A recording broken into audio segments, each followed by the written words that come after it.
What's up guys, this is Wences. Welcome back to my channel. Here we always talk about creating an epic life on your terms.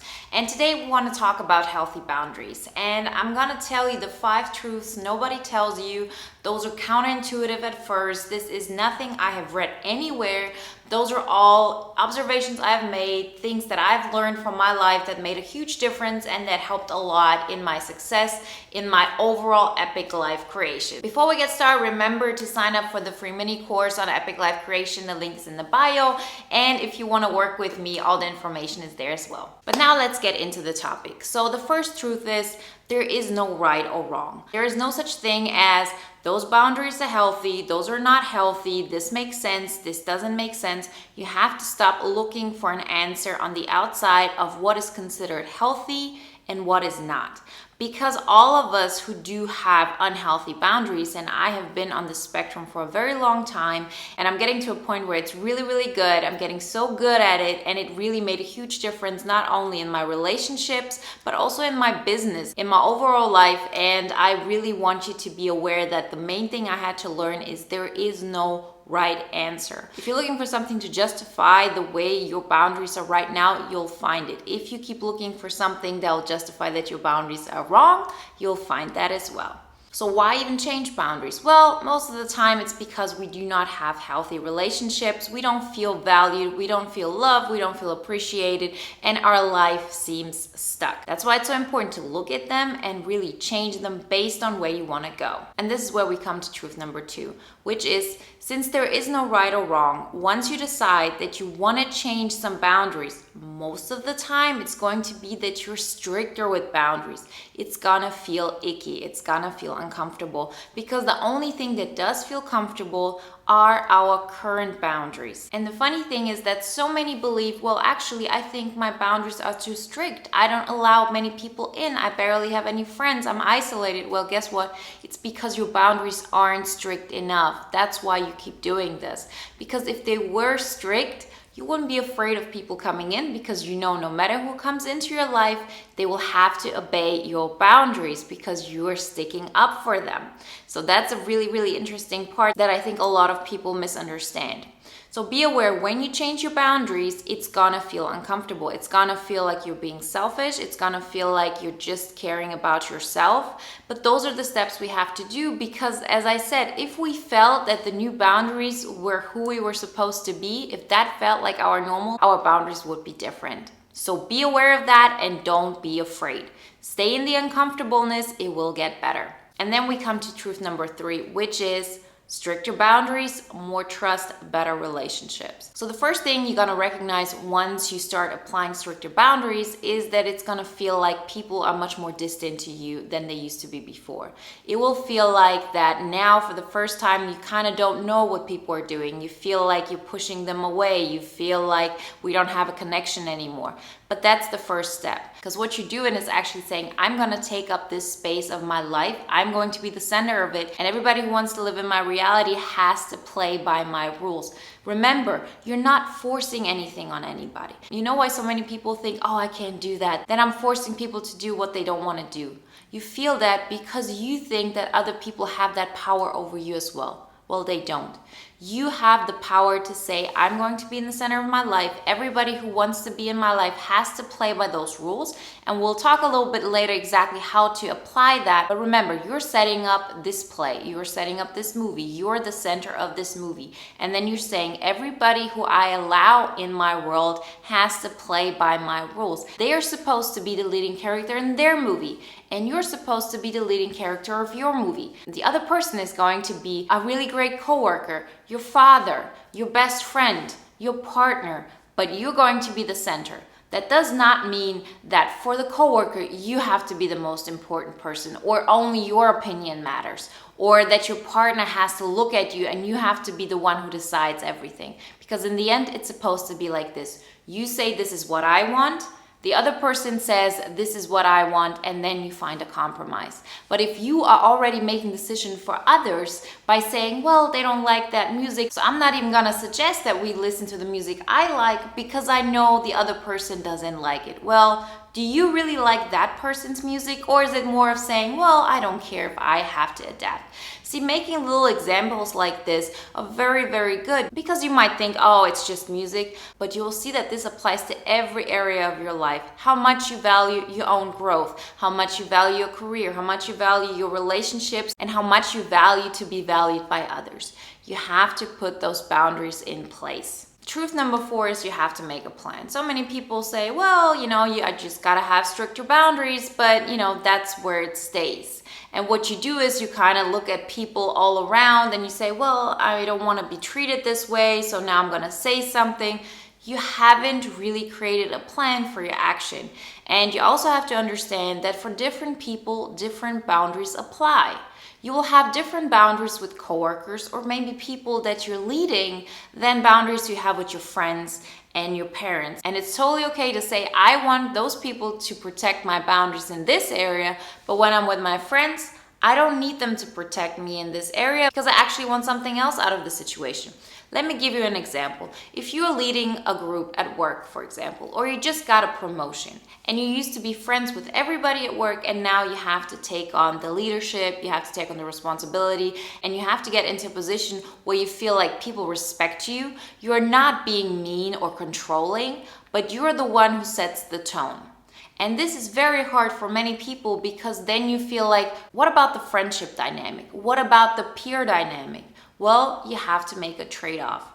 I can be friends with people that look up to me, with people that work for me, people that I lead, but we all know in the end of the day, I'm the one who will set the tone. And I'm the one who takes on the responsibility and the risk for the decisions of this group. And I will have this as an expectation. So this, of course, will be a boundary that I won't have with my friends. And especially in situations where you have to take on more leadership or where you want to be respected at work, you have to make sure that you have strong relationships with peers, with friends, with people who do not look at you as somebody who has to make the overall decision. See, at work or when you're in positions like this, you have to be a little stricter and you have to have an authority demeanor. This is not because you need to punish other people and you want everybody to respect you and, if they don't, then this is gonna have negative effects on you. You can be very fair, you can be very good at your job, but you have to be the one who sets the tone of, oh, you cannot joke with me in this scenario, or if we joke, I'm gonna make sure that I'll stay in a position where I'm always being respected, honored. And in this situation, I'm not gonna go to my coworkers or the people working for me and ask them to pick me up. I will not ask them if I have doubts to be the one to give me encouragement, because that's not what the situation is about. You're supposed to be the leader. You're supposed to be part of the group, the one that sets the example. But with your friends, you can be more vulnerable. With your friends, you can show more weakness. With your friends, you want them to see you at one level. You don't want to be the one leading the group. And that is perfectly fine. Similar thing is your relationship with your parents. You have been used to always looking up to them and them being the authority figures in your life. And so many people, even in their adult years, still treat their parents this way and still have the mindset of this. So if your mother or your father don't like what you're doing, you kind of feel bad about it. You want your parents to like you. You want to make them proud. It's pretty much you working for their acceptance. But this is where it all goes wrong. When you're an adult, you can respect your parents very much, but you have to also expect them to respect you at the same level. Oprah said, sometimes you have to divorce friends and sometimes you have to divorce family members. You have to be willing, no matter who it is, to set a boundary. I have done this with my father, for example, because he, especially when I was a child, wanted me to be somebody I was not. He had his own reasons why he wanted it, and by now he's realized that this wasn't true, but I always tried to please him. This caused a huge constraint on our relationship, and I distanced myself from him. Why? Because I wasn't able to really set firm boundaries. The more I worked on this, I learned that I have to really stand up to him and say, no matter what, the only thing I care about is that you stop nagging me, that we have a positive attitude, and we don't fight. If we're gonna do this, then this is something I need you to obey. I was really willing to cut off the dynamic we had because I knew in my life where I'm the center of my universe, where I'm the leading character of my movie, I want to have only relationships which make me feel good. And our parents, for example, have such a strong influence on us. If they don't treat us in a way that makes us want to grow, we have a problem.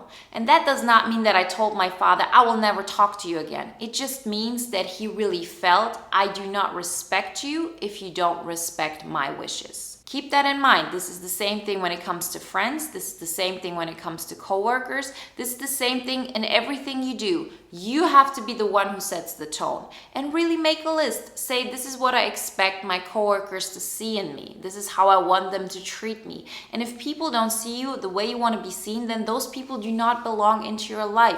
I know you can't make this happen from one day to the other, but lean into it and you will see how in no time, all the people around you will change either their behavior or they'll just leave your life and you'll attract new people who want to see you the way you want to see yourself.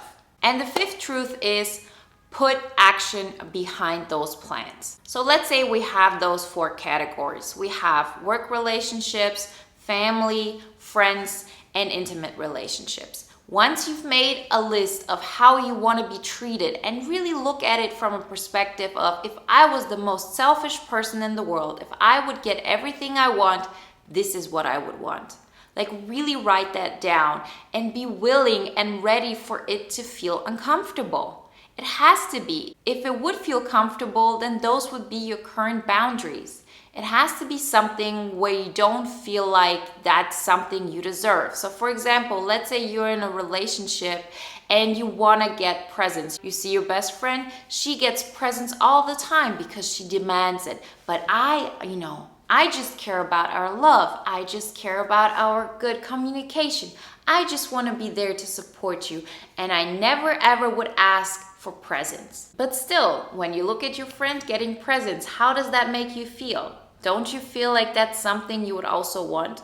This is of course just an example, but this is an example I had to face. I never asked for presents and I never felt I needed presents, not even for my birthday. That's how far it got because I didn't think I deserved it.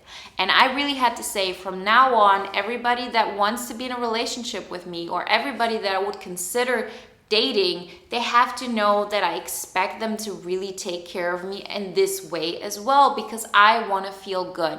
And I felt really, really icky and bad for demanding it, but nonetheless, I stuck to that course. And what happened, I met somebody, I stayed on my course, and I really made sure that this is known, that this is something I need, at least from time to time, to feel valued. And now when I see my friend getting a present, I don't feel bad about it. I'm happy for her, and I used to feel a part of resentment. It's not because I don't want her to have presents, it's because I didn't demand what I wanted for myself. And you have the power to do that. So the most important part in this is that you really put action behind it. What are you gonna do this week that will make your relationships at work better? How do you want people to treat you? How do you want to show up? What kind of boundaries do you want them to respect in you? How do you want to be seen? If you want to be seen as somebody who's being respected, then you have to respect yourself, show up this way, and not care if people think you're stupid, if they think you're lazy, if they think you're not a good leader, whatever it is. In the end, you have to be okay with what you're doing, knowing that this might happen. And only when you do this, people will respect it. This is what boundaries are all about. It's you saying, I'm going in this direction, and if people don't like it, then they don't belong in my life. I'm not gonna adjust my boundaries so other people feel great. So you do this as your work, you do that with your friends, you do that with your family, and you do it with your relationship.